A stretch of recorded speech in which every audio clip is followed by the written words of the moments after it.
December 7 ఆదివారం. ఈ డేట్ను బాగా గుర్తుపెట్టుకోండి.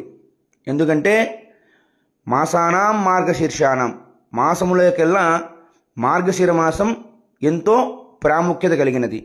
అదేవిధంగా ఆరుద్ర నక్షత్రము, పరమేశ్వరుడి యొక్క జన్మ నక్షత్రము ఆరుద్ర నక్షత్రము.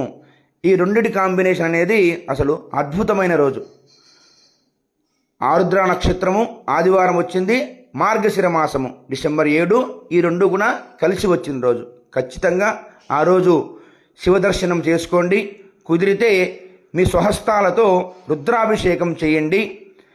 ఆ యొక్క కాలభైరవాష్టకం, రుద్రాష్టకం పారాయణం చేయండి. పంచామృతాలతో జరిగే అభిషేకాన్ని కన్నులతో తీక్షణంగా వీక్షించండి. ప్రతి ఒక్కరూ కూడా బిల్వపత్రాలు శివుడి మీద వెయ్యండి. హరహర మహాదేవ, శంభో శంకర. డిసెంబర్ 7 ఆదివారం, ఆరుద్ర నక్షత్రము. శ్రీ పార్వతీదేవి సమేత ఓంకారేశ్వర స్వామి ఆలయం, కడప జిల్లా, బద్వేల్.